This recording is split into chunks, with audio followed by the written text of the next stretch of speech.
Articles a and the. Spoken ઇંગ્લિશમાં મિત્રો આનું use only clear your pronunciation. સ્પીકિંગમાં ક્લિયરલી તમે બોલી શકો છો. Let's we know about effective tips for articles a and the. A only કોન્સોનન્ટના લેટર્સથી નહીં પણ કોન્સોનન્ટના સાઉન્ડ એટલે કે વ્યંજન ક થી જ્ઞ સુધીના વર્ડ્સના ફર્સ્ટ લેટરના ઉચ્ચારણથી એનો યુઝ વર્ડ સાથે કરવામાં આવે છે. અ યુનિવર્સિટી અને અ યુનિ. N only વોવેલ્સના A E I O you લેટર્સથી નહીં પણ વોવેલ્સના સાઉન્ડ એટલે કે સ્વર અ થી આમ સુધીના વર્ડ્સના ફર્સ્ટ ઉચ્ચારણથી એનો યુઝ વર્ડ સાથે કરવામાં આવે છે.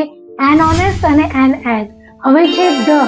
એ કોઈ પણ વસ્તુ, વ્યક્તિ કે જગ્યા જે ખાસ છે અને બીજી એ પોસિબલ નથી ત્યારે અને કોઈ સ્પેસિફિક વસ્તુને ઇન્ટ્રોડ્યુસ કરવા માટે ધનો યુઝ કરવામાં આવે છે.